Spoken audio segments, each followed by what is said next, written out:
Loveline is meant for an adult audience. Loveline is meant for an adult audience. Loveline may contain sexually oriented content. Loveline may contain sexually oriented content. Listener discretion is advised. Listener discretion is advised. 1-800-LOVE-191. Loveline starts now. Here we go. It is Steve-O tonight on Loveline. Hey, buddy, how you doing? Yeah, dude, I'm doing great. Phone number is 1-800-LOVE-191. Just back from a triumphant filming engagement. Yeah, and I'm allowed to brag about it, too, now. Okay, let's talk about it. It's called Jackass #2. Yeah, and it smokes Jackass #1? Yeah, absolutely. Can you talk about what we're going to say? No, I can't really say a lot. I know you came back injured. Yeah, I had a back injury. That's not even going to make the damn movie. Oh. That one, yeah, it sucks because when you get hurt the worst, the footage tends to be the least impressive. Really? Yeah. I mean, a lot of the time. And so, yeah, I had this horrible back injury, and I was out for weeks. You know, I was peeing into a bottle on my bed because I couldn't get off my bed. You know, we thought I might have even fractured my back. Oh, it's awful. It was like a week or two after it happened that I went to a back specialist, and he said, "No, I think you fractured your back." Oh, you do have a fracture, huh? They do a I know, bump, but yeah. then it turned out that was a false alarm. So I'm gonna put this. I'm almost all the way back. You know, yeah. Now I'm ready to go to India on Sunday. Can you talk about what you're gonna do there? I really shouldn't, but I did hear about a straitjacket and trying a unicycle over a beam over hot coals. I mean, who knows, man? Maybe that won't make the movie. And you just shared with me via email a episode where you were smoking on an airplane. Yeah. Is that going to be a part of something, or is that for private use? It's not. It's just like I thought it would be funny because every time you're on an airplane, you hear about how it's a federal offense to tamper with the smoke detector in the lavatory. So I figured, all right, well, if I don't even go in the lavatory, then it's not a federal offense if I just tamper with a cigarette in my seat. So I felt all justified and self-righteous. Yeah. He announced that he's going on the plane. And drunk. Oh, you were so loaded. Your eyes were like you were rolling it back in your head as you tried to talk to the flight attendant. Yeah, it was really hard to edit that footage in a way. I mean, I was just a plain jerk. And you cut out the part where you were interacting with that flight staff. Yeah. I can imagine what that was like. How about the surrounding clients, the other flyers? You know, it was a plane full of howling spring breakers. It happened like 3 years ago, and only now has the Federal Aviation Association really tracked me down and slapped me with the $25,000 fine. So that's the full extent of the law, isn't it? Yeah, I mean, I guess barring tobacco-related illness, that's about the most expensive cigarette there is. Speaking of tobacco-related illness, you're doing this show for your Discovery show. Yes. And we ended up not letting me use anybody. I ended up they found just some guy who I treated for nicotine dependency. Oh, yeah? Wow, yeah. Boring. Yeah. Did you see? You saw the email I sent you, yes, right? I did. I said, as depressing as it is, I think that I would be inclined to smoke cigarettes through a hole in my throat with fake lungs. I'm so helplessly addicted. The poster child. Speaking of some of the behaviors that you've done over the years, let me look at this one. This is Evan who wants to ask you a question. Evan. Oh. Yeah, dude. Hey, Steve-O. How's it going, bro? Man, you're my hero. Yeah, thanks, man. Yeah.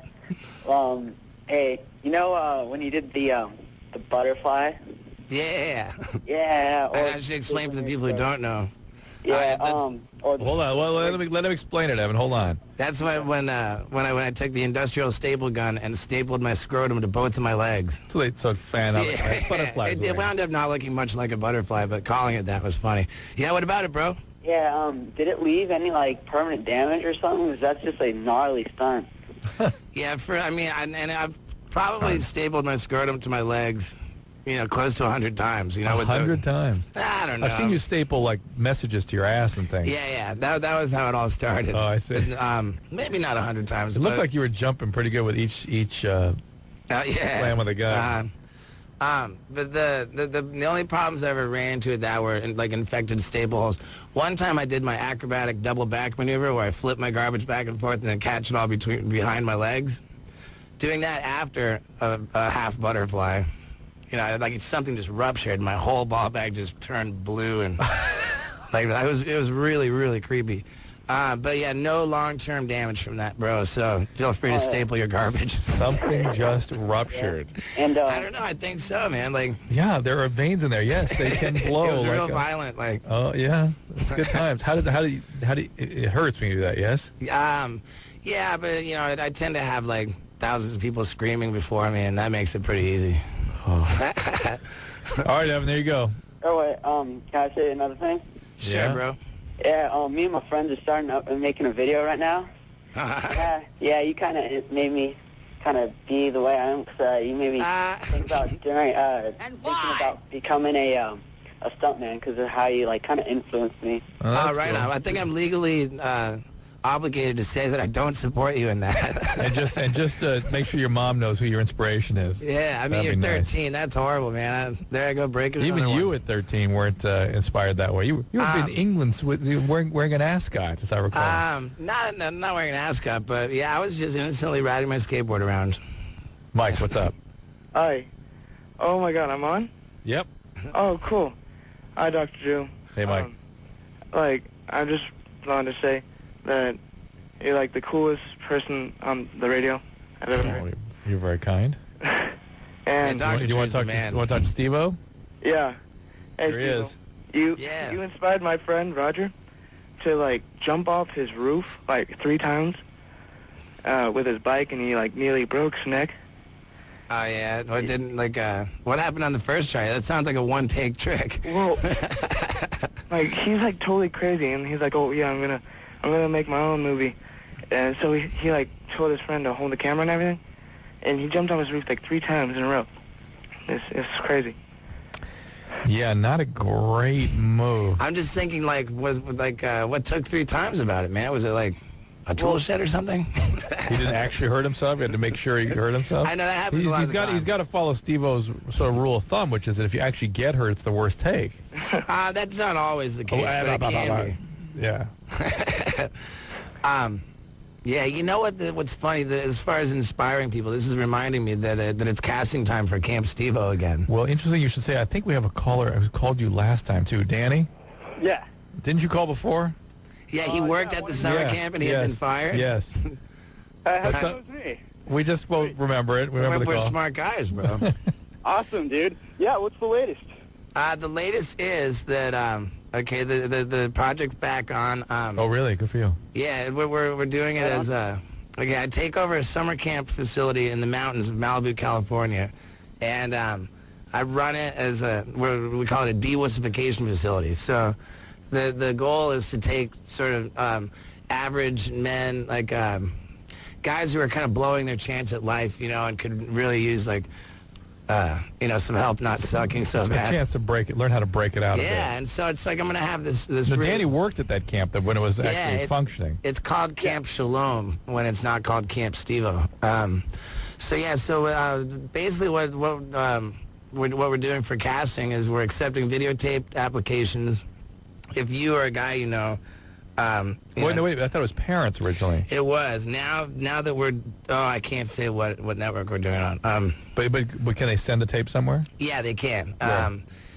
If everybody go on my website. It's stevovideo.com, and it's got really all the info on there. Because I should have written down the address and brought it. I know it's 6007. So it's no longer parents; it's just uptight guys. It's any guy can uptight guys, 18 and over, no minors. Other than that, there's no age limit, and you get a sense since I'm running it that it's going to be kind of a rigorous sort of physical.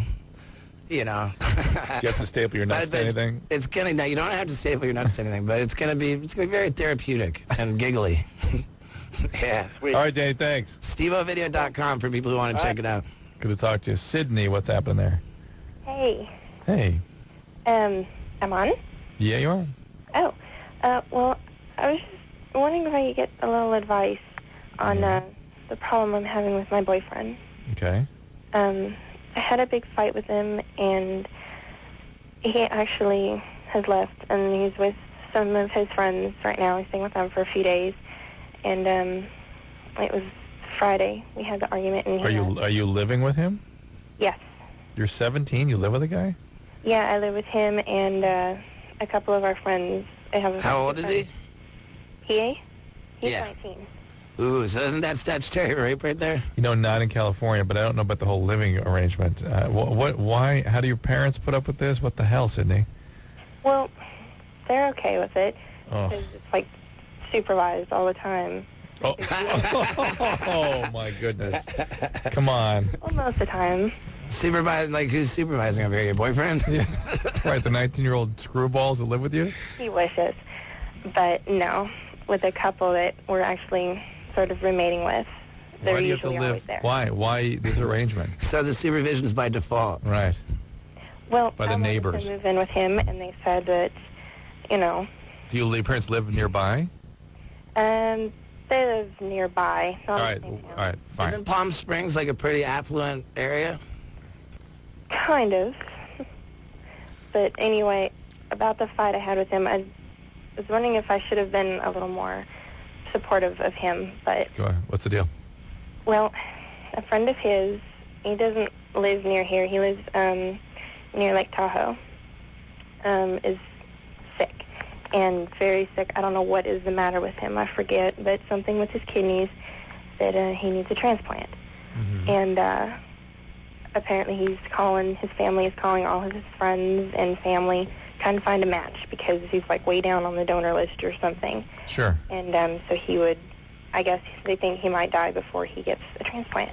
Okay. So my boyfriend got tested and he is a likely match. Wow, And, it's good. It's nice. No, not good. He wants to go ahead and do it, but I told him no, that he's not going to do that because the reason I'm so freaked about it is because a friend of mine did the same thing. Not the whole same scenario, but she did donate one of her kidneys to a family member, and about a year and a half later, after she did that, she was in an accident, and because she only had one kidney, she died. Yeah. First of all, it's a suspicious story. What do you mean because she had only one kidney? She could have gone on dialysis and been fine. Why did having one kidney come into this? Well, she donated one of her kidneys to... No, I understand she had one kidney, but why is that what figured into her dying? It probably had nothing to do with it. Well, maybe the one remaining kidney failed. Then she would have been on dialysis and she would not have died of kidney failure. Why she would have died of something else? No, she had some kind of internal bleeding and internal damage, and her kidney was damaged, and she died that same day. Yeah, but she died. Was that has instantly, nothing or- to do with the kidney, Sydney. That has nothing to do with the kidney. It takes weeks to die of kidney failure. Then she wouldn't even have died of that because it would have put her on dialysis, and that would have been that. So the fact that first of all, you don't even understand what happened there. You're blaming her death on the kidney when in fact the kidney had nothing to do with it. And yes, it's a major, major decision, but it's his decision, and people can live with one kidney. It's a big decision. I mean, he shouldn't take it lightly, but your friend's death had nothing to do with her having one kidney. Well, the doctor said that had she had another kidney, she would have lived. That doesn't make sense. Who told her that? It doesn't make sense. Dr. Drew's getting grumpy. It just doesn't make sense. It just they don't die of kidney failure in hours. It just doesn't happen like that. And It not to wasn't make light of kidney it, but failure. Well, then The what- kidney was damaged in the accident, and it would not have worked. That's called kidney failure, and you don't die of kidney failure in hours. It just doesn't happen like that. So there's something completely missing from that story. Somebody told you a you know, lie. I used to really like give the thought to selling a kidney. You can get 50 Yeah, grand for a kidney. sure. I think you have to go over to India and sell Right. it on the black market. Right. That'd be a great Jackass episode. And you'd have to do it a wake or something too, and, Yeah. then you'd have to carry the kidney around and pedal it. Yeah, Personally. yeah, on a little On a unicycle. Yeah, well, was there a question at the end of that, or were we just hearing a story? Well, should you have been more supportive I understand it would freak you out, and it's reasonable to freak you out, and it should freak him out, but it's his kidney, it's his decision, it's a noble decision, and that's that. I guarantee you your concept of what happened to your friend is inaccurate. I guarantee it. The story just doesn't fit Dr. medically. Drew's been up since 4 in the morning. He's a little bit grumpy, huh? That's the deal. All right, what's up, Rihanna? Hello? Hey there, what's happening? Hi, my name is Raina. Raina, all right. Hi. Dr. Drew, first of all, I was a little embarrassed about my age, but I said I was 23, but I'm really actually 16. All right, fair enough. Hey, honesty is the best policy. First of all, my friend Miranda Stevo, my friend Miranda loves you, and she says hi. Randa? Miranda? Yes. Yeah. Rad. Whatever your problem is, I'm hesitant to believe it because you sound so gleeful. Yeah. No, I'm not. Okay, this is my story. First of all, my best friend Sean, he's gay, and we good. She's pregnant with him. Oh, really? No, well, it was just okay. So, we had sex basically, and now I'm pregnant.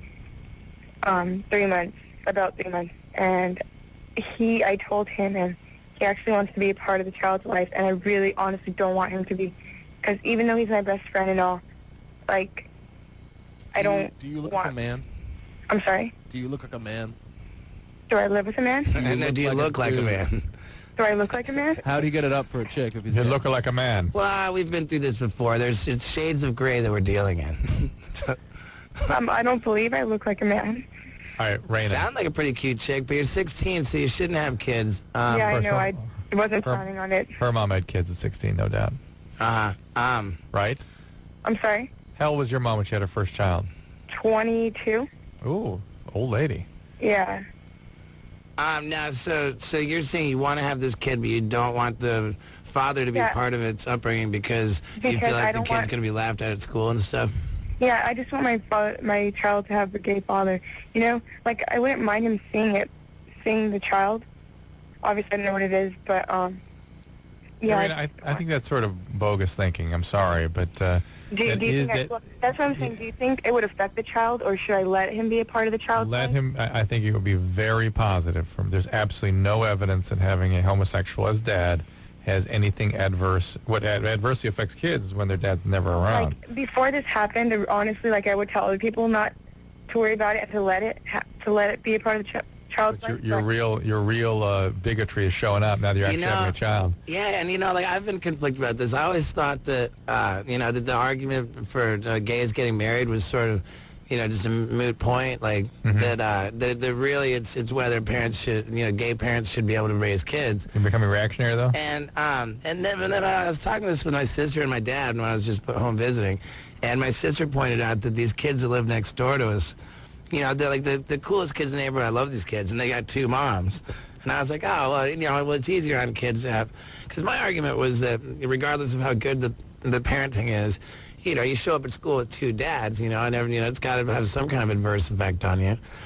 It's going to be harder than if you had, if you were like everybody else, so to speak. And certainly having a role model of the same sex is important, right? But there's no evidence, and there's no evidence that it has worse outcomes. There's so many screwed up heterosexual couples. Let's face it, Steve. Yeah, absolutely, absolutely. So in any case, I think that I think it would be actually wrong not to allow him to be part of it. In sort of I think it'd be wrong to have the kid, but well, it's bad for the kid. What I have the solution. I have the solution. Ready, Raina? Yeah. There's only one option for you. Okay. This child needs to be adopted by somebody who's ready to raise it properly. Okay. A non-child, non-conflicted couple, maybe both and same nothing sex. Against you personally, Raina, but I think I'm with the doc. It's courageous, and you'll be making a decision on behalf of the child rather than your own feelings, and that's really what you want to do, is what's best for the child, right? Okay. All right. Oh, she closed me out on that one. There's no way she can do that. Abby, what's up? Hey, Dr. Drew. Hey, Abby. Yeah. What's up? My husband had a hernia when he was 19. This was long before we met and everything, but I was just wondering if that could have any effect on his performance. A hernia repair? He had an operative open repair? Hernia is like a back injury, right? But isn't it? No. It means you break a lot of your stomach lining? No, well, it is when your testes. Give me a piece of Kleenex over there. When your testes descend, in childhood they descend. What? Don't you have one right there? Do I Kleenex? And when your nuts. I was going to show you something. When your nuts descend into the testes, they drop into the testes. They start in your back, and they move down. So they start in your abdomen, and when they come through, they leave a potential tract behind. And there's 2 rings right here of tissue that don't normally hold that closed, but occasionally that ring will start to open up, and they're right here, and the intestines will start to slip down the that pad, and that's what a hernia is. And you go back and you tie it all down again. That's okay, Gil. Sorry. So did you had it open, or did you have laparoscopic, or how did he have it done? What they did is they went into his belly button and they laparoscopy. I had that done on both sides. Oh, did you? Good, Wow. good times. No, Abby, it doesn't affect anything. There's no way that could affect performance. What's the problem? Yeah, Dr. Drew had it, and he's a stallion. But I was just, I just wondered if that could have any effect on him or Well, anything. what I'm asking is, in the long run, but there's no problem with his performance now. No, not at all. No, it will affect nothing. Okay. Except that his guts won't become descending down into his into his scrotal sac. Thank God, Steve-O did Into the not have. beanbag, you know? Thank God, Steve-O's beanbag wasn't filled with testes when he shot staplers through it. 'Cause you would have ended up with peritonitis and stool floating around your head. It would have been great. It would have been great. Yeah, you just don't want poop in your beanbag. Oh, really quickly, this is Bobby. Hey, Bobby. Hi. You're going to call support Raina? Well, I don't know. She's kind of young, but Yes. I wanted to say that I called Love Lines when I was 20, and I was pregnant with my daughter, who's now 6. And my daughter's father is gay, and I found out while I was pregnant. And Adam Carolla told me to have an abortion, and I didn't. And now my daughter is, she's doing wonderfully, and she has the greatest father. Good. Yeah. Adam Carolla, that jerk. That D-bag. I hope I didn't chime in. I probably would have been saying adoption, I suspect. Well, it sounds like 3 months is. What's the window if you if you're inclined to get an abortion? It's the first trimester, yeah, 3 months. So that means that's no longer an option regardless, right? I didn't hear how long, I don't remember how far along Raina was, but... She said 3 months. Okay, but Bobby, great, excellent, things are going well? Oh, wonderfully. And Dad is involved in the life, and everything's good. See, it's case in point right here. See, yeah. Mr. Bigoted, Mr. Close-minded, Mr. Reactionary Steve-O. I've opened my mind since my discussion with my family. Okay, fair enough. Now I'm a proponent of gays adopting. Here's the kid's future. I'm gay, Daddy. I'm gay. That sounds like Ralph from The I'm right Simpsons. there. Was that Ralph? Ralphie? Todd or Rod. Yeah. Furthermore, solidifying my open-minded perspective is. Thanks, Bobby. Is this call? Good. Yeah. See? All right, we're going to take a little break. The phone number is 1-800-LOVE-191. That is Steve-O. Oh, yeah. He needs no introduction. Jackass 2 is coming out when? September 22nd is what they're talking Oh, it's coming out fast. Wow. Yeah. Wow. Oh, it's going to be a blockbuster smash. Can I come to I want to come to the... Yeah, come to I'd love dude. to. Hell yeah. That'd be fun. I won't even call you my doctor or nothing. All right, we'll be right back. Hey, everybody, it's Love Line. Phone number is 1-800-LOVE-191. What are you doing over there, Steve-O? He's wandering around the studio here after feeding his nicotine habit. I was actually looking for that address. I know it's 6007. Oh, if you go to steve-o.com? Yeah, you can go to steveovideo.com. Maybe Gil can hook me up over here. What is it? 6007 Sepulveda? Who cares? 6007. Screw you, pal. Sepulveda. What's that? Sepulveda Boulevard, Van Nuys, California, and the zip? 91411. And steveovideo.com So for the those who videos do care. So the videos are of a testimonial from a friend, or actually of the nerdy guy? It can be. It's got to be of the guy who's being nominated, but you can nominate yourself. Give me a description of the ideal guy for Camp Steve-O. Sort of a nerdy dude who needs to come out of his shell a little bit. I imagine like some guy from The Office, the TV show The Office. Yeah, Jackass. something like that'll work. I'm looking to get people out of their shells, in new and interesting ways. It's going to be a hit. Or like guys from Beauty and the Geek. Natalie, what's up? Hey, I have a serious problem, and I don't know, Steve-O's probably going to think this is not real, but it is. My husband will not get off the computer. For 3 days, he's been on there. He's gone to the bathroom, and I've brought him food. And this goes on forever. He takes his tower, not a laptop, his tower to work. He's in college, and I've been doing 2 of his classes just to try to get him to pass. Whoa. When I try, I could go in there right now and say, hey, Steve-O's on the phone, and Dr. Drew. He gets violent. He doesn't hit me, but he's like, I can't swear on the air, but he's like, F you, get out of here, blah, blah, blah. What's he do on the computer? My question is, how do I let him know that this is a serious problem? And is there some type of rehab? Yeah. Got a bunch of questions so far. Yeah, well, the first question is... What's he doing? Yeah, what's he do on the computer? It's not porno. I wish it was porno. That would be great. It's video games. Oh, no, I was about to say. It's not EverQuest. I went onto the internet to try to do research, and there's all these sites for EverQuest, and I wish it was EverQuest, because then somebody would know what I'm talking about. All right. What is I called EverQuest? his parents, and we got married too young. We don't have kids, nothing like that. We just were in love and got married. We got married at 19, and we're 25 now. I graduated. I'm going into law school in the fall, and I'm doing his stuff just to try to get him to catch up. I call his parents, hey, you know, your son's not going to graduate. He's playing this video game. His dad calls and gets him on the video game. They play on the internet together. I'm like, what don't you understand, buddy, you know? You know, I was picturing a guy that's on the internet, you know, sort of being productive, and now I was going to say, well, at least he's not playing video games. Right. And the whole, like, taking the tower to work, he puts it in the trunk. I mean, this is, like, sick.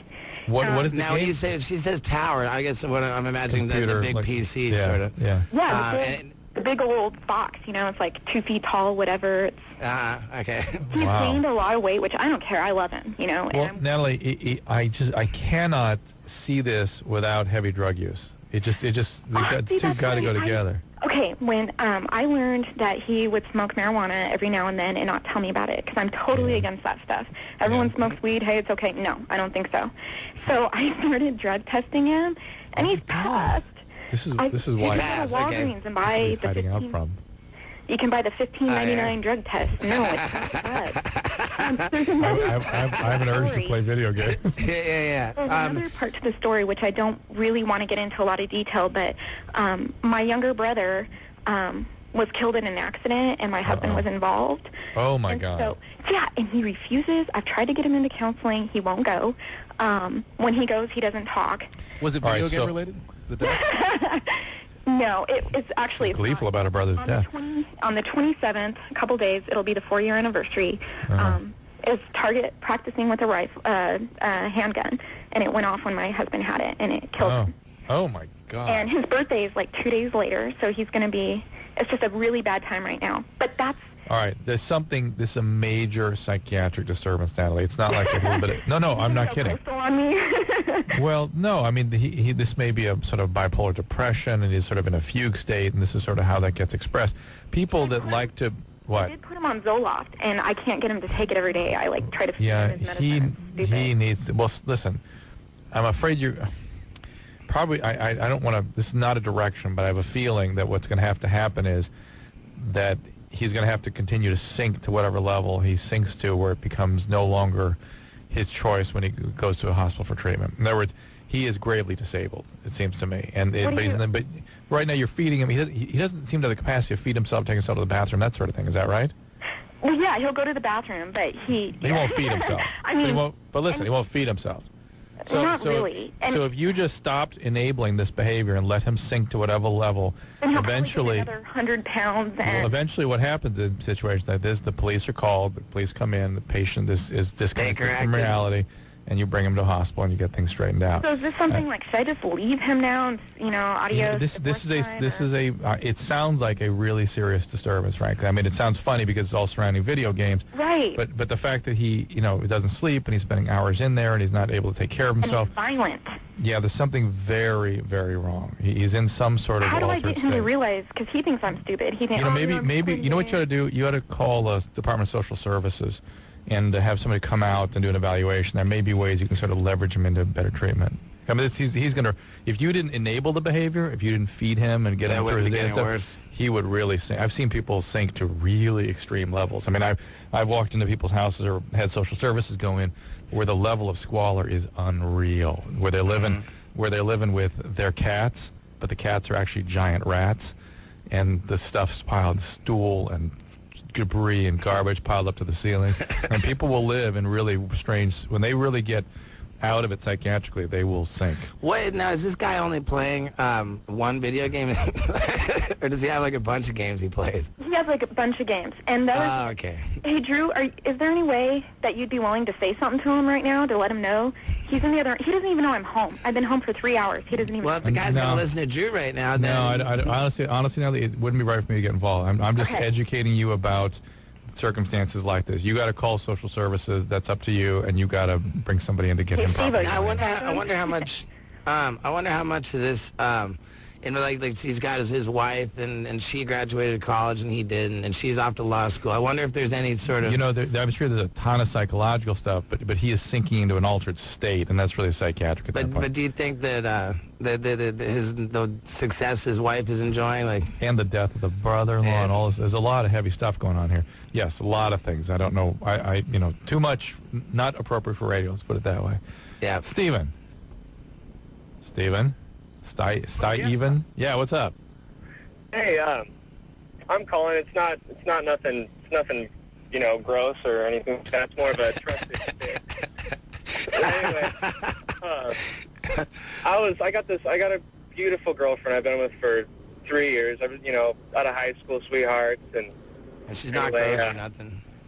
And she's always been kind of an outgoing chick. She's a personal trainer at a gym, and anyway, she's you know, she always, you know, she'll talk to everybody. But anyway, I've always had kind of trust issues with her, but because she's a beautiful girl and she's really outgoing and stuff like that. But there's this cat that's at the gym. He's a physical therapist, and she's been kind of talking about him a little bit more. And then tonight she went and played soccer with him and stuff like that. And he's like 23, and he's, you know, he's real successful and stuff like that. I mean, I'm a student right now, and you know, anyway, but you know, I'm wondering. Two things. All right, hang on, Steven. Two things. It's normal to have a bunch of bravado and defensiveness and anger and, you know, and be sort of threatened by other guys. That's normal. However, you should trust your instincts a little bit. If you think something weird is going on here, I mean, yeah, and you know what, I'm inclined to think that you know, he's sort of assuming this jealous position, and that could be driving the girl away to this other dude. Could you be. know, I mean, most of the time nothing's going on, but you get a little bit jealous and you get possessive, and then you really just push the girl that way. So I'd say mellow out, man. Like if it's meant to, set her free, dude. And if she's meant to be, she'll come back and all that. Jasmine, what's up? More platitudes from Steve-O. You're gay. What's up, Jasmine? Jasmine. Yeah, here I am. Hey, here you are. You're with Steve-O. What's happening? Let's see. I'm involved with this white guy. I'm a black woman, and he says he's not sexually attracted to me repeatedly. But yet... Oh, what a wonderful relationship. It's a great way to start things out.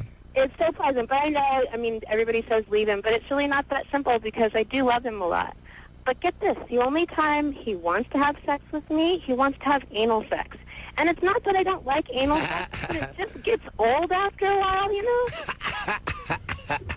So, my question is like, do you think he might be gay? Or is he, I mean, I know he's sending mixed messages. I'm really confused. Let me just put it that way. We get that. All right, like, I mean, so it sounds like this. I mean, anytime the anal sex is really in the picture, it's all just about dominance, right? Like, yeah. So this guy's he's not making love over here. Is what is the message I'm getting? No, definitely not a making love thing. Your boyfriend working in radio, Jasmine? Do you think? No. Why is she referring to you? Anderson? No, there's a girl with the same name that dates a white guy at a radio station locally. Oh, she's from San Francisco. Yes, is he a she's nice from guy? San Francisco as well. Is he a nice guy? Her name's Jasmine too, so I don't know if this is a spoof or what. No, it's not me. I think, you know, real simply, it doesn't sound like you have a very healthy relationship. Steve-O, give me a little honest and sort of healthy advice. Yeah, it sounds like such a mess. What the hell are you wanting to solve here, Jasmine? You guys I'm not just trying to attracted picture. to you? I'm trying to picture foreplay for this couple. You know, like, I know. Where does it go? Where does it? How does that work?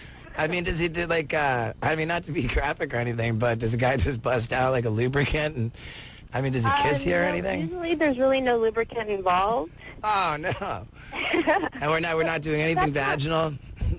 I mean, there Is he might be like spitting on a you? little bit, just like a little touch here and there, but He'll spit on you just a little bit. oh, I feel so dirty. No. Come on. Well, we want you to be happier in your life. I want to be happy. She is dirty, though. What's that? Yeah, you should feel dirty if you're with this guy that's abusive to you. That's how he's making you feel. That's his intent. That's why you stay with him. You, for some reason, need to feel that way. Because she's hanging in there about chipper. Oh, let's get out of this. Come on. Yeah, listen to your friends. And he's a dom? Is this an SM-BDSM relationship and I don't know it? Who cares? There's no relationship. Yeah, he's not attracted to you. He's he abusive doesn't to you. He doesn't like you. He's not attracted to you, and he is abusing you. Look, you should listen to your motherfucker, I'm friends telling you. and- Hey. Listen to your friends and leave the guy. There you go. All right? Okay. All right. Here's Ariel. Ariel. Yeah. I'm tired of some of these callers. Hey, Ariel, you're on with Steve-O. Oh, hi. I want to give a shout-out to Steve-O. Thank you, baby. I think you're so hot. You're the hottest man. All right, this is some kind of prank call. You okay, Ariel? You got a question, Ariel? No, I just wanted to say hi. Okay. You want to meet Steve-O? Oh, she's... You're not procuring people over the airways this time. She doesn't sound like my kind of chick. I mean, I don't know. I don't know. You know, the grass is always greener on the other side of the fence, and she's just jumping right onto my side of the fence too quick. I don't know. Are you doing okay, Ariel? Everything okay in your life? Other than your infatuation with Steve-O? No, I just think he's cute. I want to ride the pony, Daddy. Yes. That's an old drop from a girl who was severely sexually abused at a very young age. And we had her repeat a few things like, I want more Jell-O, please. Right? Do you have that one, Anderson? More Jell-O, please. A, B, C, D. And the alphabet. E, F, G, H, I, J, K. I want to ride the pony, Daddy. Yes. Hey, Ariel, thank you for the wonderful compliments. Okay, bye. Okay, bye. Let's take another break, shall we? Sure. Time for you to get some more tobacco in you. Totally. That's Steve-O. The phone number is 1-800-LOVE-191. We're taking a break. Be right back. We are going to be blessed with Steve-O rapping shortly here about crack cocaine, hard as a rock, more drug imagery. 1-800-LOVE-191 is the phone number. Give us a call. Talk to Steve-O. Here's a quick call for Steve-O. Evan. Hey, Dr. Drew. Hey, what's happening? Hey, dude. What's up, Steve-O? How you doing? I'm good, man. I'm good. Just calling in. Just a real quick question. Pretty simple. Nothing too crazy. Just wondering if you're coming out with any DVDs anymore. I've seen every one of them. Yeah. Seen We the have that early movie years, coming out. Brad, dude. Yeah. He's talking about I had a series of Steve-O videos.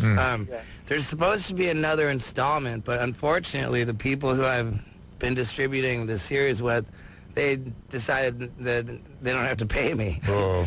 And, it was just kind of a bad deal. They don't, these are the people who took the insurance policy out of my life and lied about being the beneficiaries while acting as my manager and my lawyer. Oh, boy. So, yeah, they're getting sued, man. That's tying up a lot of footage right now. And having left them, I am working on a new DVD. It's called Steve-O Paparazzi Stuntman. Oh, yeah. I saw some of that. Yeah, I showed a bunch of it to Dr. Drew. It's fun stuff, man. It's me sort of, doing the crazy stuff you expect from me. I still can't get out of my mind the imagery of Steve-O, the Under the elephant? No, that's for With Me Forever. But the clown, the child, the kitty clown. Uh-huh. That's going to be the end of a movie, right? Right, yeah. We've got Jackass 2 is going to come out September 22nd, or it's supposed to. Shortly before or after that, National Lampoon's TV the Movie. That's what it is. And I'm the finale. It says starring, and then I'm the first name. I'm like the leading man. It's worth hanging with that film to see the finale. I know, the movie, it kicks butt. I haven't seen that, but I've seen the finale. But some of the releases that you should be expecting are Jackass 2, National Lampoon's TV the Movie, my DVD release, Steve-O Paparazzi Stuntman, my gangster rap album, Steve-O Hard as a Rock, my... Can we get a little taste of that? Yeah. Just a little taste. Yeah. I mean, I think that, I'm my demographic, sort of my audience, sometimes you just have to really, do the double reverse on them. No? Oh, yeah, here we go. Oh, no. Well, this is the part we can't... Maybe I'll rap. No, wait, this is the bad part, right? No, this is the part. Oh, yeah. That's okay. It's okay. Okay, here. Yeah, crank it up, dude. Now you're okay. Yeah, now we're fine. Okay, I'm gonna rap with it. Crack's coming back. Full scale attack. Let's torch it up. There's no need to be whack. This is the track that's gonna bring it back. Money I stack to pay for my crack. Yeah. This is my first time playing this track on the radio. Singing it live. You're on Love Live. I know. I'm just spitting my rhymes. World premiere. I think we're good. Gil over I think we're there good. a little You're, like, nervous. fading him out. Giselle, what's happening? Just a little taste of my comedy gangster rap album. Giselle, what's up? Oh, hi, Dr. Drew. Yeah. Oh, my God. I think it's so weird for me to be attracted to my own cousin. Like, he's 26 years old, and I'm 16. No, I don't think it's weird for you to be attracted. I think it'd be weird for you to act on that attraction. Excuse me? It's not weird for you to be attracted. It would be weird if you were to act on the attraction, if you were to try to hit on him. He already knows that I like him now, but, like... I know. And if he's a decent human being, he'll just understand that that's a crush of a 16-year-old on an older male. Is statutory rape mitigated by incest? No, I think it goes up the chatter, yeah. Because, like, right now, like, ever since I told him, I've been freaking out and stuff, you know? And Oh, now you told him, huh? It's fine, Giselle. Was he okay with it? yeah, like, you know, he didn't say nothing. He said, like, you know, it's normal, but, like, nothing could happen between me and you and stuff. Right. He told you that. Okay, good. You have that crush. You'll get over it when you get a real boyfriend. It'll be good times. This is Crystal. I love how short your temper is today. I know. It's really bad, isn't it? Just a grumpy dog. Well, I got up at 4 in the morning. What's up, Crystal? Like, I'm 15 and my boyfriend's 18. Yeah. And That's illegal, right? Yeah. You know, in California, it's a 3-year window. Oh, is it? You know, that makes more sense. Yeah, it's a 3. It's a little bit big. The win is, and I think the younger person may have to be over 16. It's a 3-year window as long as the younger person's over 16. So, Crystal, you still got a problem there with an 18-year-old. Yeah, that's statutory rape. Yeah, like, my dad, like, doesn't like it, and I told him about it. We don't like it either. We don't like it. 18-year-olds, when this is what I tell every young girl. Don't have kids. Don't have kids. But I also tell them they get and when they get pregnant, set up for adoption. And then I also say that don't do drugs.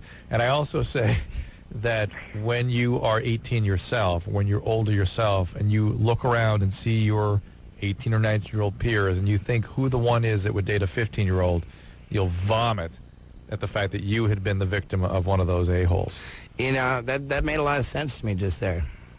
Well, like, it really sucks because, like, I just found out today that I was pregnant. And, like, he's leaving for the Marines June 8th. Adoption. Please, Crystal, don't ruin everybody's You just lives. found out today. Now are you against abortion, Drew? Yeah, I pretty much am. So am I. I'm philosophically I'm always in favor of the law of the land, but I think there are other options out there people should really explore. And I philosophically, I'm really against it. Well, yeah, I mean, it's not the ideal birth control. I agree. No, and unfortunately, women bear the onus of this horrible thing, and that's not fair either. But you know, here we are. Now, isn't all the psychological trauma associated with abortion only like really exclusive to the Western culture? Like, I mean, in China, they don't have any. It seems like other places deal with it better than we do, but I'll tell you what, I deal a lot of women, because I treat a lot of drug addicts and things, and many of them, when they're in their disease and they had multiple abortions, I've never dealt with a woman who doesn't have a visceral reaction when she talks about her abortions. And some of them were like, 3 weeks in, a month in.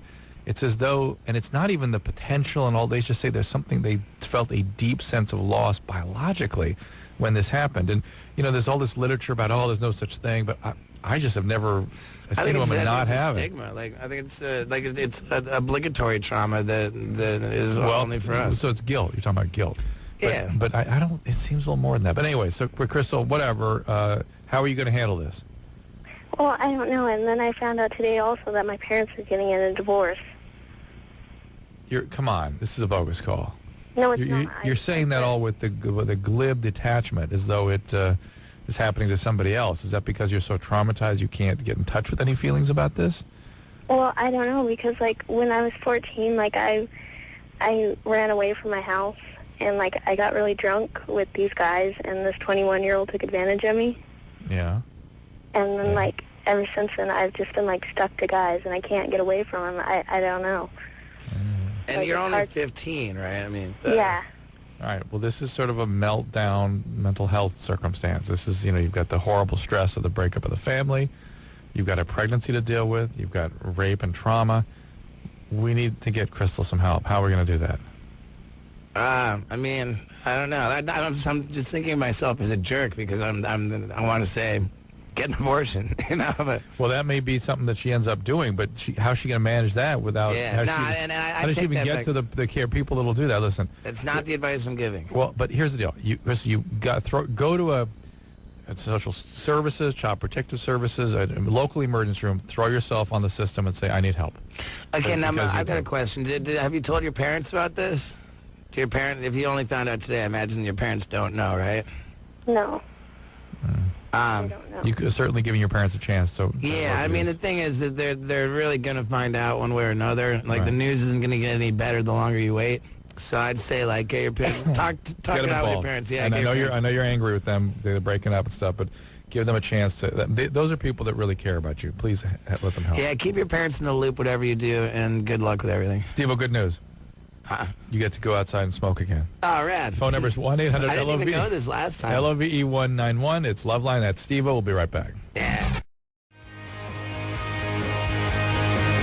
Everybody, it's Loveline. He is Steve-O joining us tonight. 1-800-LOVE 191 is the phone number.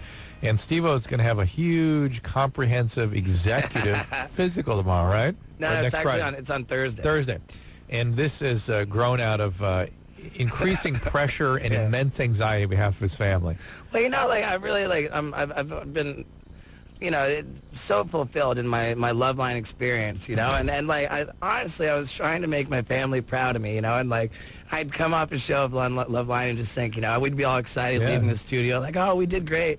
And so then it's like, oh, hey, you know, Dad, Cindy, like, sending my family. He sent a copy of the show, yeah. Yeah, like, click here, and then it comes on in their email. And I just, you know, like, Drew got to read the responses.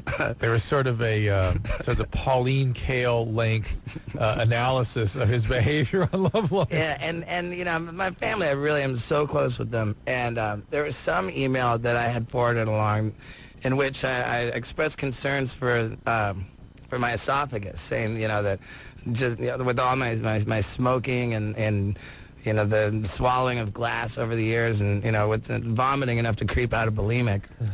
You know, and so then my dad really just got... Your dad read some article about probably a Barrett's esophagus or something about esophageal, you know, something called a Mallory Weiss tear, and he freaked out. Yeah, he freaked out. Steve-O's got this, I know it. And, yeah, my lifestyle isn't the healthiest. I think everybody knows He doesn't mind the fact that you're doing unicycles over hot coals, that you're putting your head in alligators, that you're jumping off buildings. That's no problem.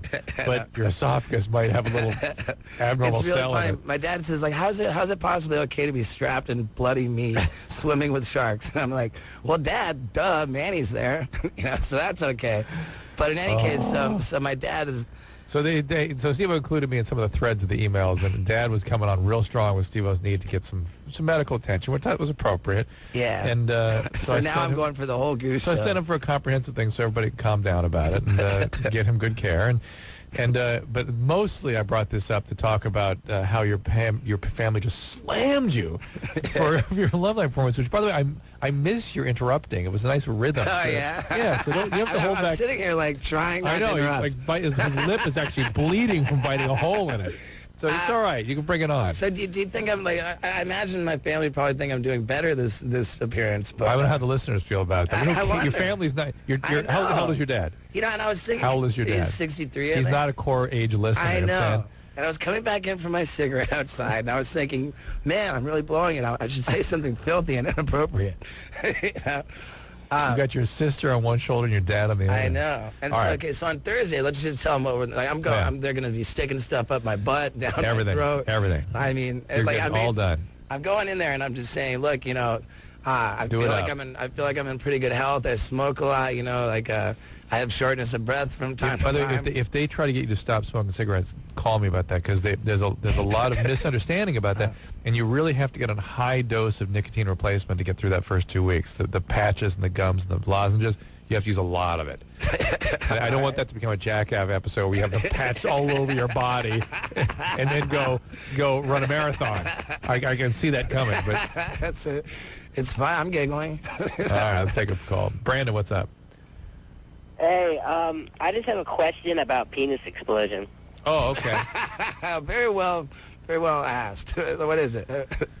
Well, no, I was just reading this review online, and I don't know, I just came across it, and, like, it said this chick was having intercourse with her boyfriend, and she said she felt the pop, and she looked down, and there was, like, blood everywhere. Now, isn't it normally, okay, you're going to wind, it's called a blood sausage, right? Yeah, you actually, you rupture the penis, you fracture it, you don't break it open. And then it turns into what we call a blood sausage, meaning that it's purple and filled with blood. Oh, and here's the deal. I did an interview with a guy for Discovery Health Channel that had this happen. He was having sex with his girlfriend.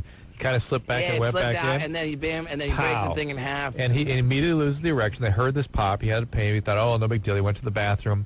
And he's like, honey, look at this. And he basically starts first getting like a tire bleb off the side. Oh, and she's like, oh, my God, that's awful. It's all like twisted. a penis aneurysm? Like a penis aneurysm. Like, yeah. Like, you know, Ed and Eddie where they chew on the jawbreakers coming up the side there. Yeah. And she goes, we got to go to the emergency room. Of course, he's being a dude. Goes, no, it'll get better. Don't worry about it. And so he kind of tried to persuade her to wait a little while longer. And he said he went back to the bathroom. And then all of a sudden he looked down. And what he saw was a huge, flat, purple mushroom where his penis used to be.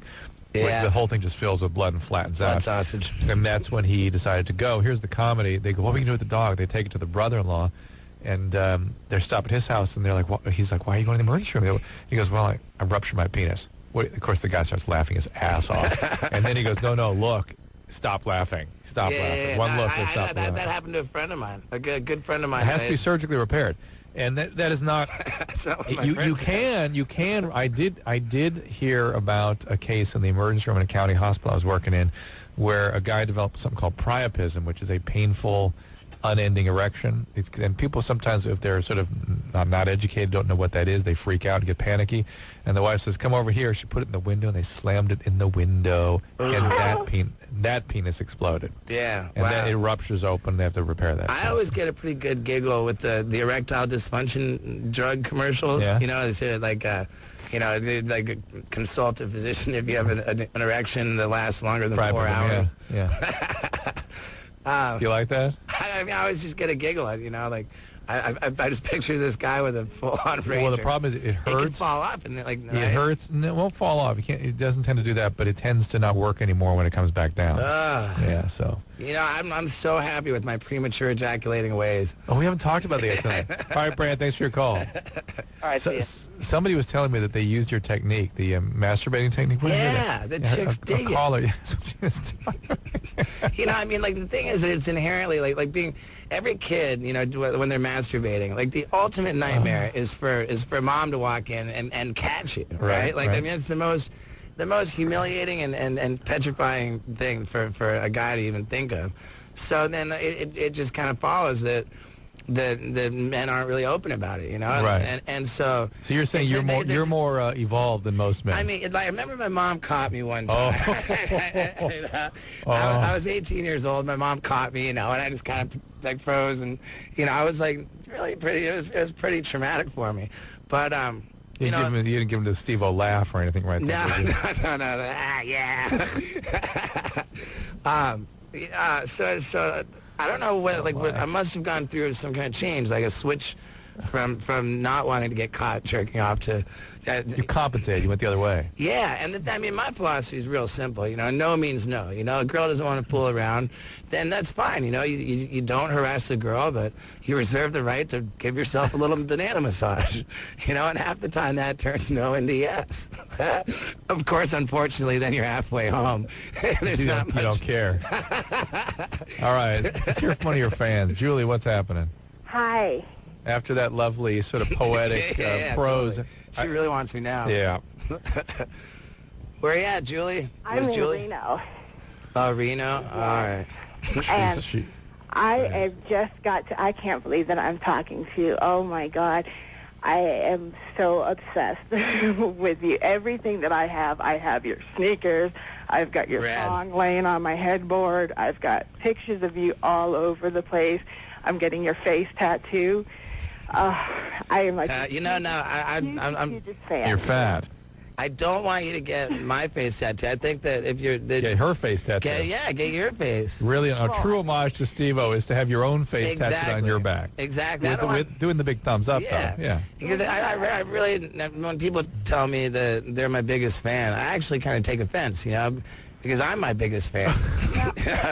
By far, I'm my biggest fan. And rather than people come up to tell me what big fans they are of me, I'd really rather inspire them to come up and tell me how big of fans they are of themselves. Well, That's the homage. Yeah. That's the I'm homage. my own fan, but yeah, I mean, you rock, babe. I absolutely love everything that you do. And even at work, they call me Steve-O. I have a truck with a great big Steve-O sticker on the back. And What kind of work do you do, Julie? I'm a medical assistant. I work as a phlebotomist.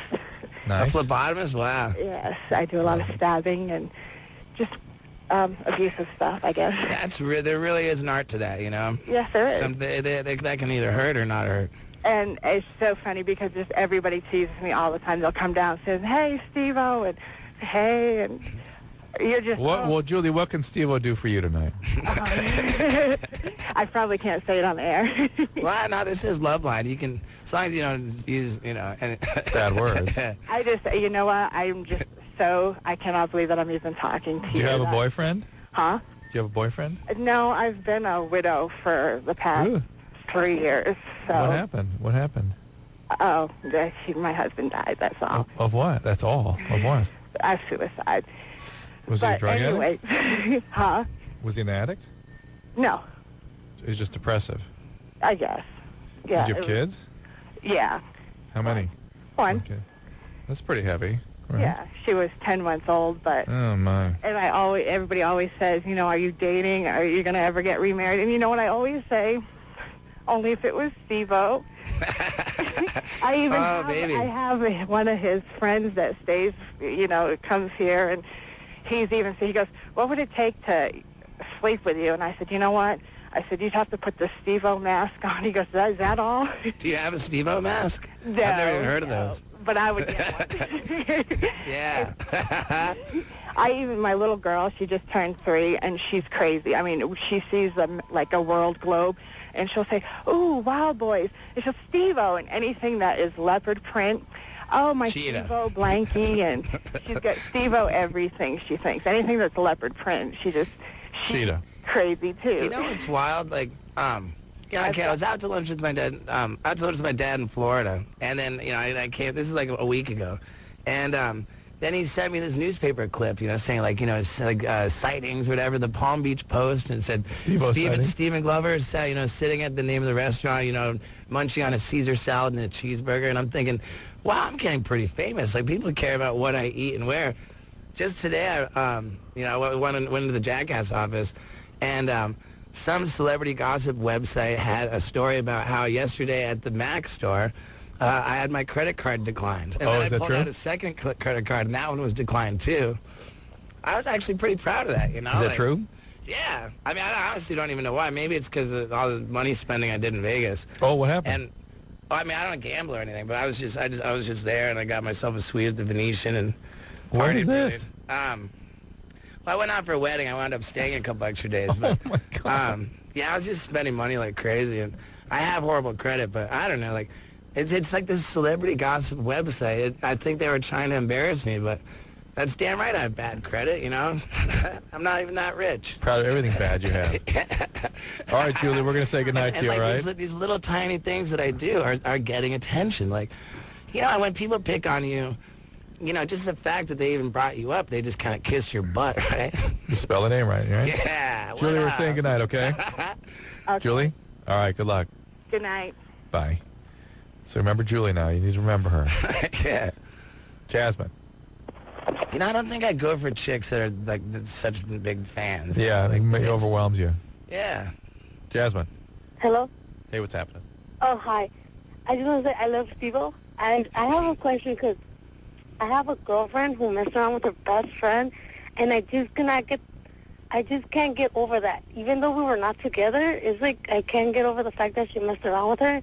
And wait, whoa. So the fact that she's experimenting with homosexual antics. Wait. This is a girlfriend? Yeah, she's or a my girlfriend. No, she's my girlfriend. Your girlfriend. And the fact that she ever had another partner is what you can't get out of your head? No, it's not that no, it's not that. It's that she just messed around with her. It's like I just can't get it out of my head. So she was curious and she just did a little experimenting.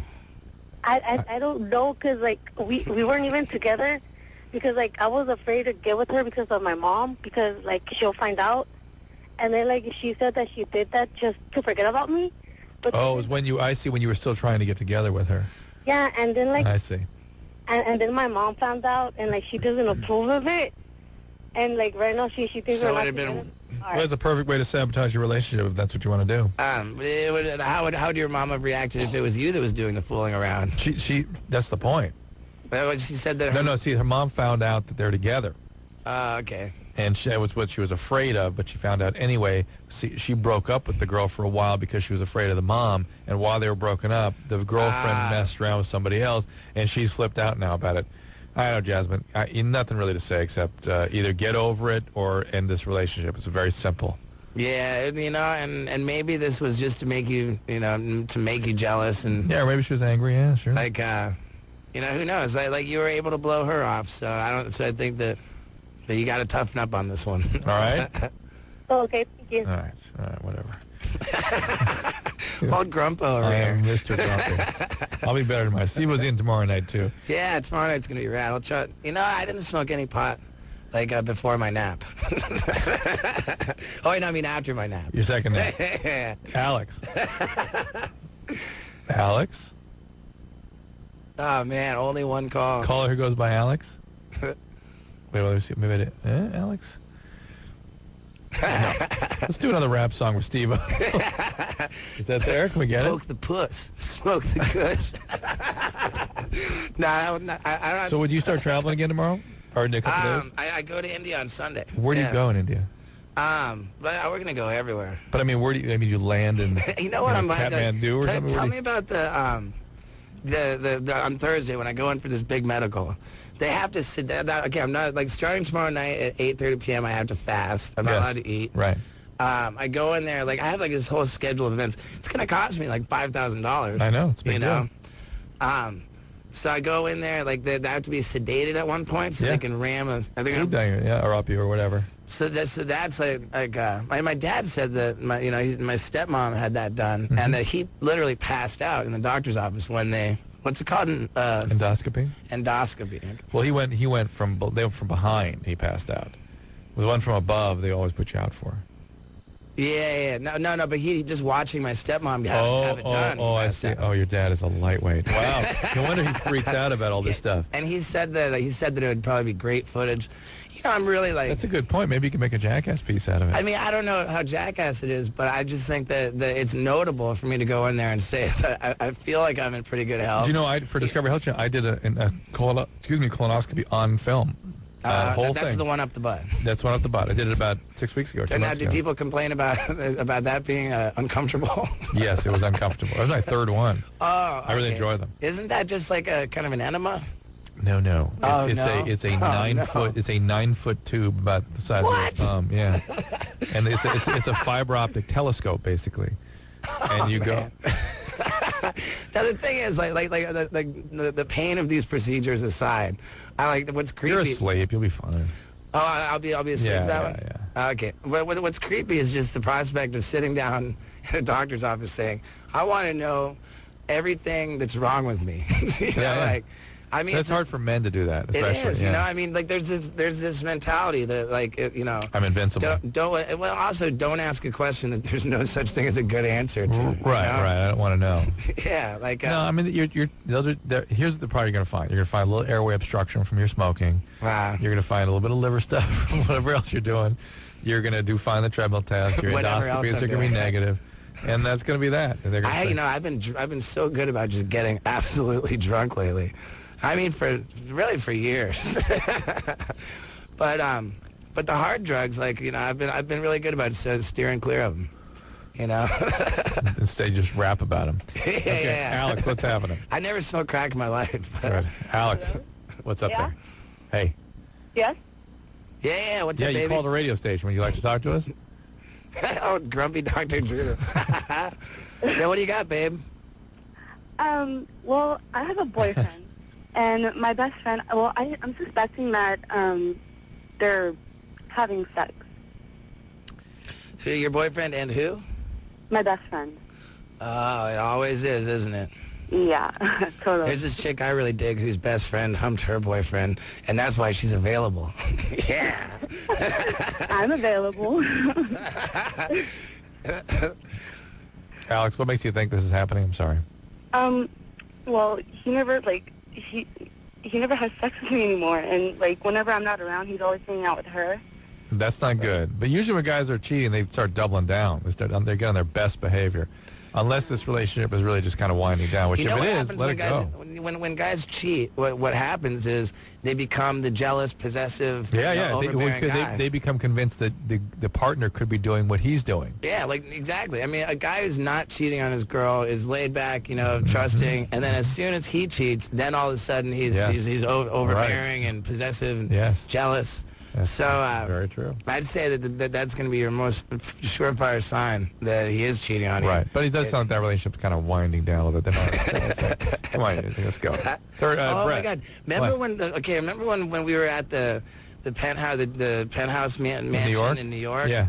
And I introduced you to my girlfriend at the time, the Victoria's Secret model. Yes. Did you hear what happened? No. She got arrested for beating up a flight attendant on a flight from Amsterdam to Miami. Ooh, was she high or something? Yeah, I think so. I don't know. I mean, I honestly don't. I haven't seen her in so long. But I hope That's where I was begging Mila Kunis to let me be a Family Guy voice. She pulled it off for me. But in any case, she's from Denmark, and now, like she got held up in Miami-Dade County Jail, and then they moved her to federal immigration holding. Oh my God! And then now they've sent her back to where she came to in Amsterdam, and now she's not allowed re-entry in the U.S. Wow, that's heavy. Yeah, big time fashion model. But, I mean, I don't know. It's just that you met her, and that's all. She seemed very nice. She is. She's packs a punch, I guess. Brett, what's happening? What's happening? Hey, Brett. Hey, what's up there? Hey, I was driving around last night, just got done having a nice dinner, and then I heard you talking about the 35-year-old, or the girl called in. She has a 35-year-old boyfriend, and she was 19. And my date happened to be 19, and I was 35, and Dr. Drew, I'm a long-time listener, and I go, oh, no, here he goes. He's going to bag. And next thing you know, you're all, there's 35-year-old guys, and they like 19-year-old girls. No. He was talking about an 18-year-old guy who I was bagging. I was 15-year-old I was bagging a little bit last night on 35. Oh, last night. Okay. Yeah. Well, I mean, hey, it's legal, No, so. I know, and it just. I was going to say congratulations to the dude. Well, that's what I was hoping for. You know how many? I'll go out to dinner every once in a while, and guys will come up, oh, is this your daughter? It's like, hey, if I can still pull the 19-year-old, give me a little credit. Oh, man. I'll hang out with Val Kilmer, and he'll have 2 dates whose combined age is younger than him. Oh, my. He's the man.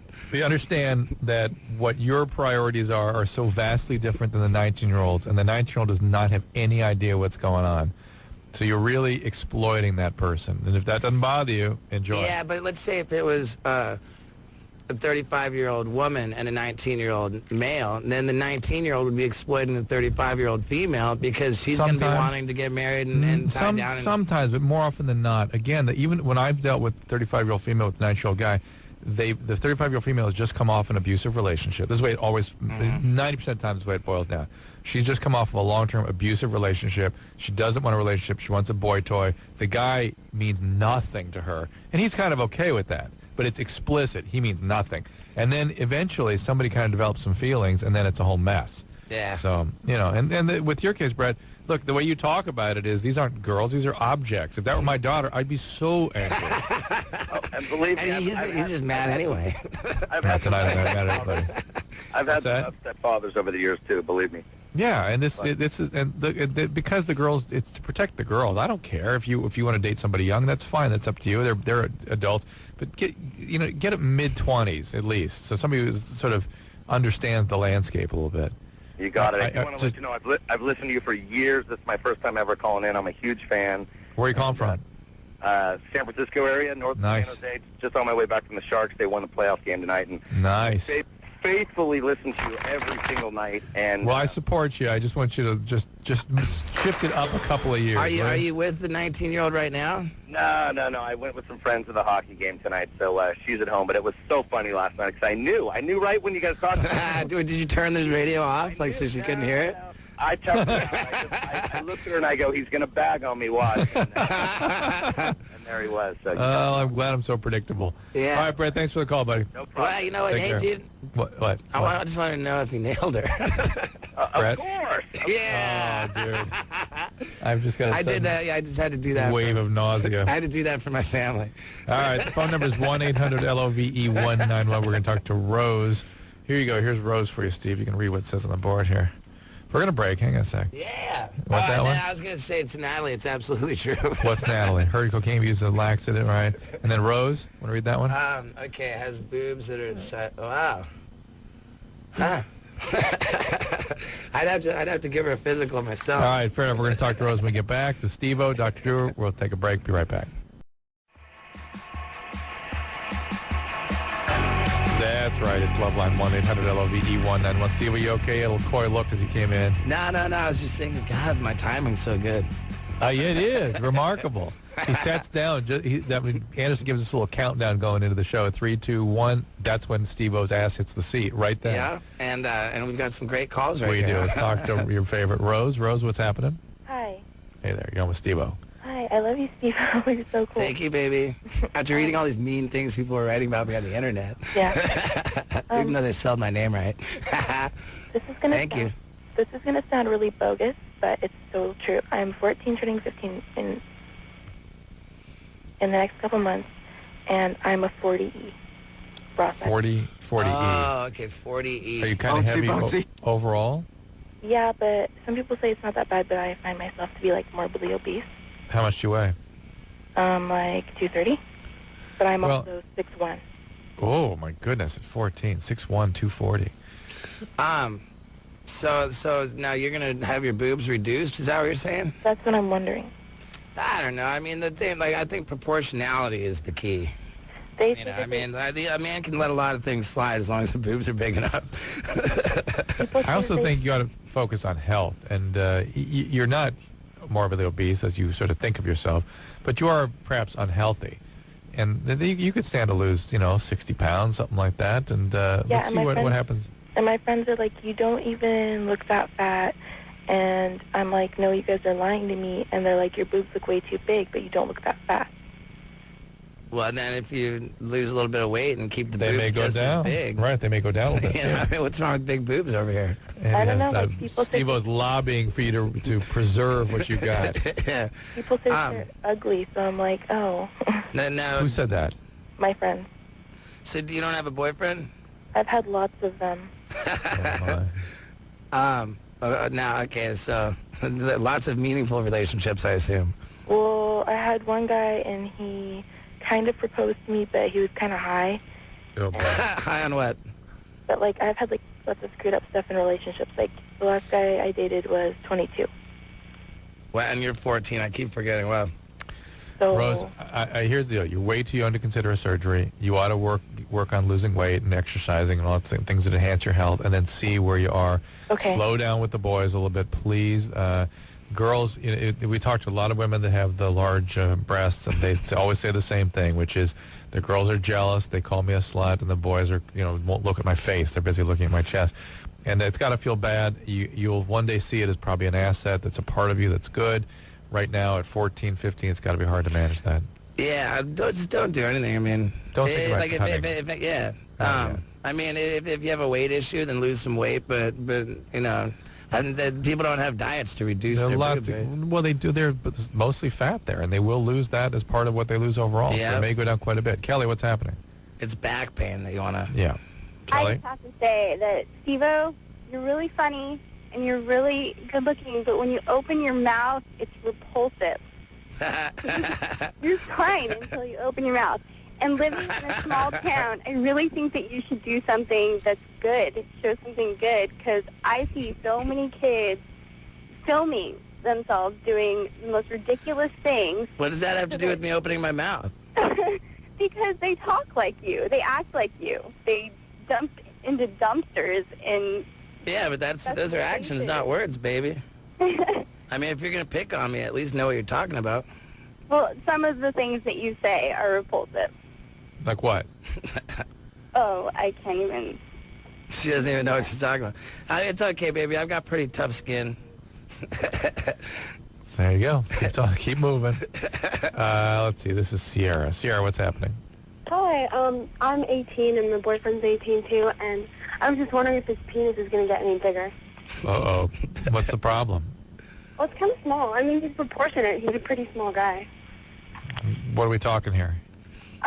His height or his penis? No, like how small, babe? Has he got a shotgun shell? I want to say like 4 or 5 inches. Ooh, well, 5 and 5, is getting up towards normal. Guys can continue to grow until about 21, though. Is he already had his pubertal growth spurt? Is he sort of normal height? He's really hairy, so I'm going to say yeah. Okay.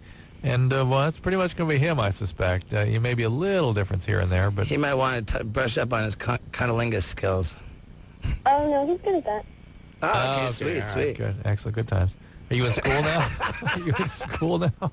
Yeah, I am. What school? San Diego State. San Diego State. All right, so a 4-year party for her. So, all right, anything else, Sierra? No, that's it. All right, thank you very much. This is Vanessa. What's up, Vanessa?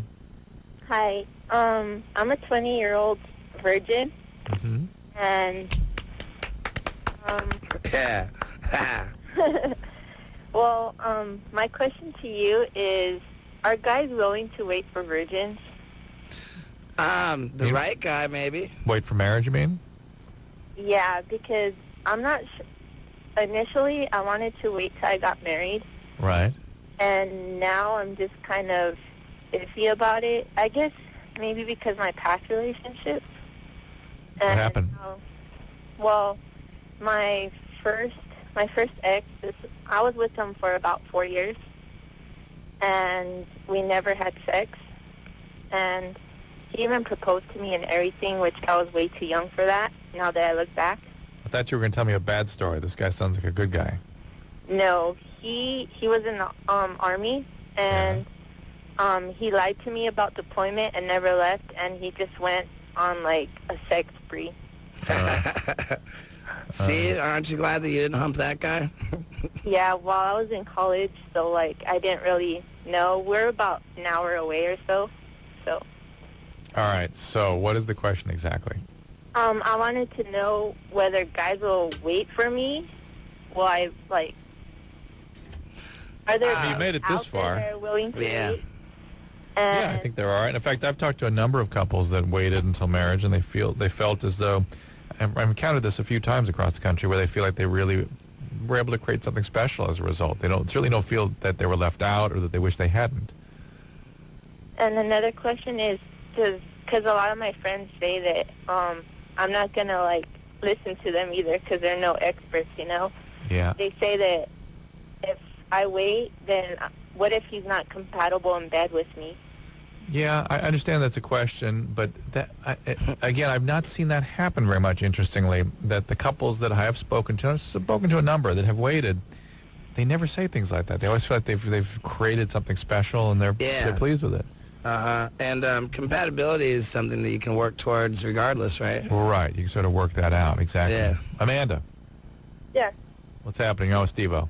Hi. Man, can you believe the way that girl picked on me and I'm all polite tonight? I know. Well, I'm going to get some more upbeat calls. What's up, Amanda? Okay, so this past weekend I had 55 orgasms in 2 days.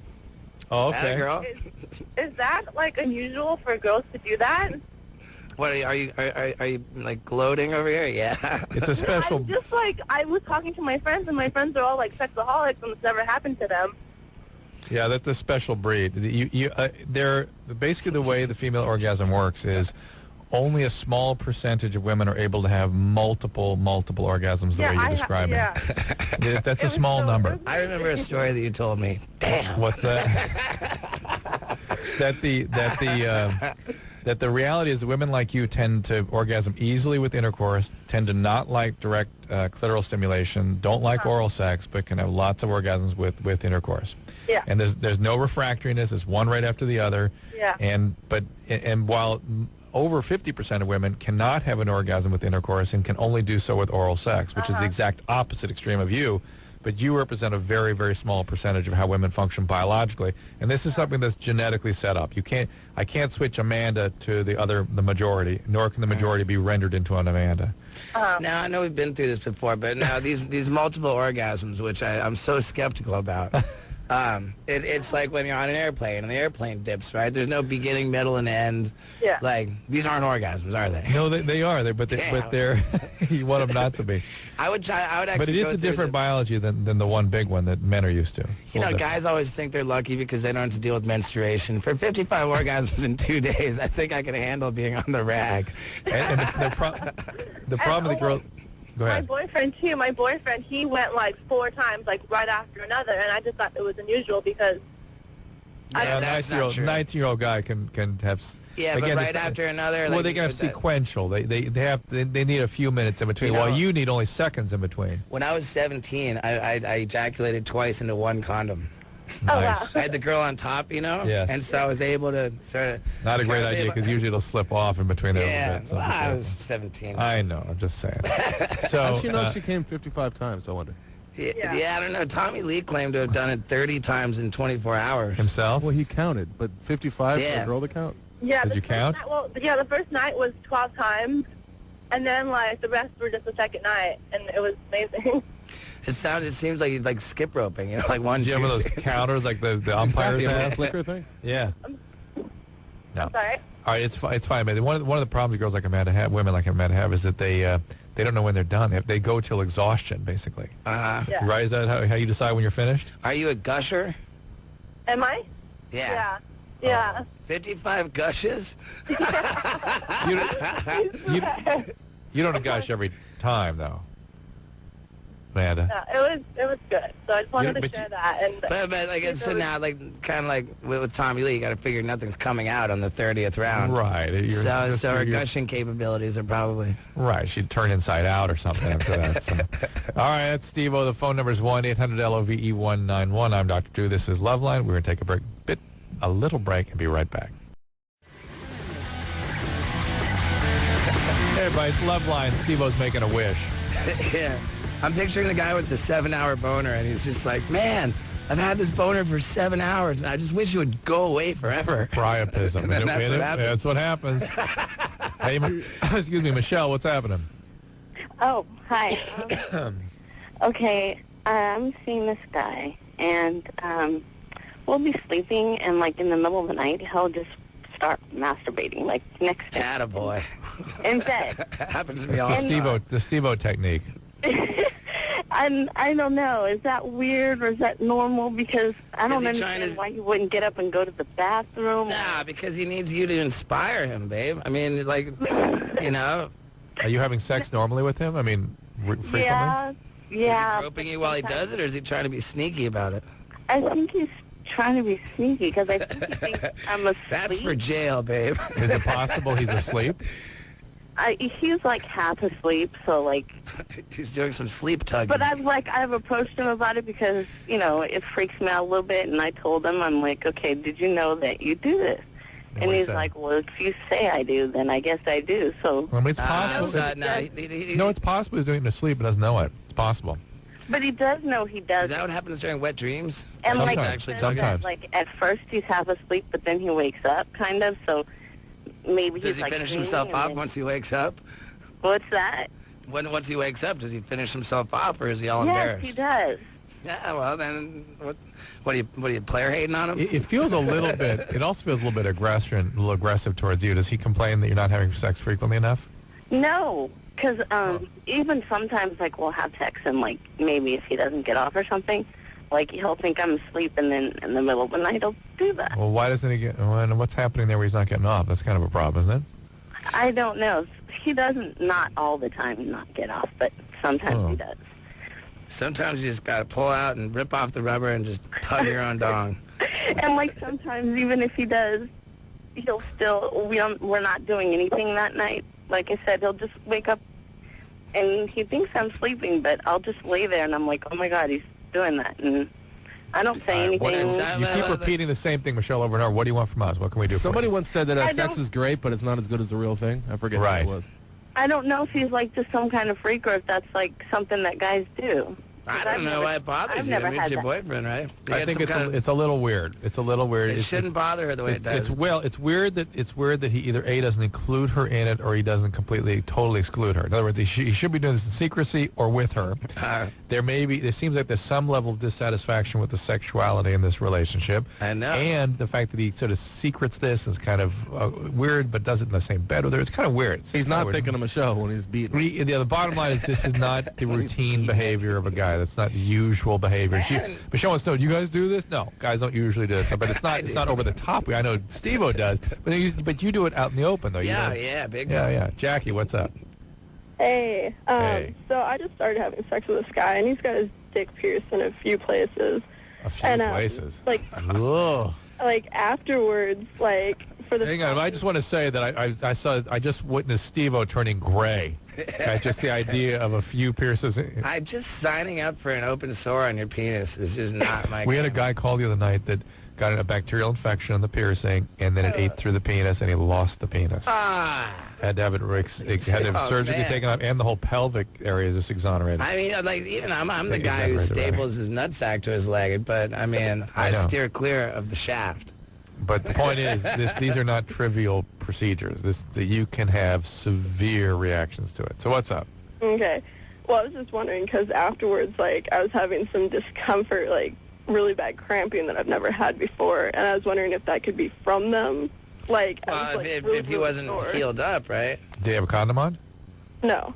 What are the piercings? He's got a few Jacob's ladders, and then he's got Prince Albert. Jacob's ladders? I've never even heard of that. What's a Jacob's ladder and what else? Walk us through the Jacob's ladder. What is it? He's got the Prince Albert, the reverse Prince Albert. Reverse Prince Albert? I mean up top? Yeah. Okay. And then he had one down around, like, the bottom of the head that went through the shaft, like, all the way through the middle. Ah, man. Okay, so now, like, is there any such thing as a girl who's turned on by that? I actually am. Man. Surprisingly enough. And so now, here's the deal. Let me guess. Like, the guy gets these outlandish piercings, and then he's got, like, open sores that are not healed at all, and you guys are just having sex. And so no, they are healed. He's had them for a few years. All right. So he did not wear a condom, or he did wear a condom? No, he's not wearing a condom, but, No he's saying, condom. but the piercings are years old. Well, obviously... It was kind of one of those one to the moment, hey, and got a little frisky, so... I mean, I don't know. Like Wait, Jackie. You expect us to be proud of that on your behalf. So you're exposing yourself to STDs and pregnancy, and that's hey, isn't that fun? I don't expect All you right. to be proud of So here's the deal. The guy has got hardware hanging off his dong. It can scrape up your insides pretty good. So there you go. You had a bunch of hardware and metal pressing into your cervix and potentially the wall of the vagina, and yeah, it can irritate things, certainly. Okay, would a condom help any with that? Yes, a condom would certainly help that, but you have to get the reinforced kind, because with all that hardware, things can rip very easily. Okay. Yeah. Okay. I mean, I don't know. Like, I argue, you could argue that I mutilate my body for a living, but... You could argue that, yeah. Yeah. But I just can't deal with... Together. I don't know what I'm more afraid of, the guy who pierces his dong like that, or the girl who's turned on by it. It's probably the same person. Yeah, it's pretty much. I mean, not to put you down, if what you're into is what you're into, to each their own. But Steve would prefer to walk in hot coals and swim with sharks with meat attached to him. Well, okay, there you go. Thanks, Jackie. All right, let's see, you wanted to talk to And I this wonder guy. if, do you think I can email the link to this show to my family and not get crapped on? Probably not. No, I think your family's into. Well, does your family not watch what you do? Because no, they do. Maybe they don't. Maybe this is the only place we get to really hear you talk in detail. Yeah. That freaks them out a little bit or something. Maybe, I don't know, but yeah, you're right. Like, just like I said, I'm not. Because you do a good job on this show, and they came down so hard on you. That means they don't really understand what you're doing here and what your role is. And, Maybe, yeah. And so almost no matter what you say, it's triggering something in them. I know. I came in here and I said, "That's it. That's it, Doc. No more. I'm not including my family and my love line experiences from now on." But you're tempted to give them this. I'm tempted to, because I think it'd be interesting to see what they think, because because you add a rhythm and you add an energy, and that's your job the way you do this. Yeah, and I mean the biggest thing they come down to me for is my interrupting, which tonight you didn't do. I know. I really have been pretty good about it, but now you're saying that you missed the. So I missed a little bit of it. The first hour, second hour you stepped it up a bit. All right, cool. And you wanted to talk to Natalie. Here's Natalie. Natalie, what's up? I just have a question. One of my friends mentioned that cocaine sometimes has the same effect as a laxative. Yeah. And I was just wondering if that was true.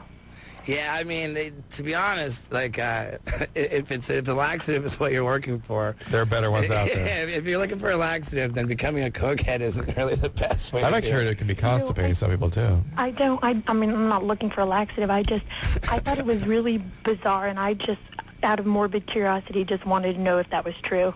Yeah, I can confirm that. I had quite the career in snorting cocaine, and the first time I was ever here promoting Jackass the movie, I wasn't so timely on, like coming back from the commercial. It'd be like we'd be back in there for 10 minutes, and I'd come, yeah, and I really, like, all jokes aside, even though I write rap songs about smoking crack cocaine, I just can't be more. This is for your sister and dad, let's face it. Well, no, it's not. Like I'd be doing cocaine if Like, I honestly I'm really glad to have left that behind. Very dangerous drug. And yes, it can screw with your bowel function. It's a stimulant, so it can incite some peristaltic activity, and things can come through. But constipating too. If you're doing cocaine, the first line of cocaine that you do, it virtually sends you straight to the bathroom, and yes, acts as a laxative immediately. Then and then when you've been doing it for like 2 or 3 days and you're still doing it, like, you don't have to poop anymore. That we'll take a break. Be right back.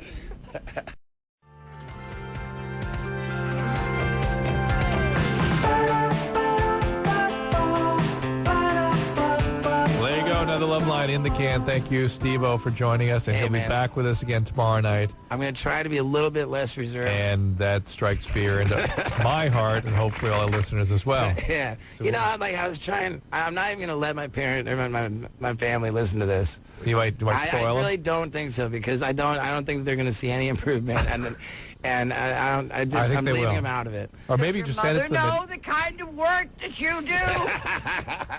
All right, we'll see you guys tomorrow night. Yeah, I'll be back tomorrow, man. Good night. And looking forward to it. Hell yeah. And stay well. Andrew, why is it that when you rub your balls while you're jerking off that it feels so much better? I haven't noticed that.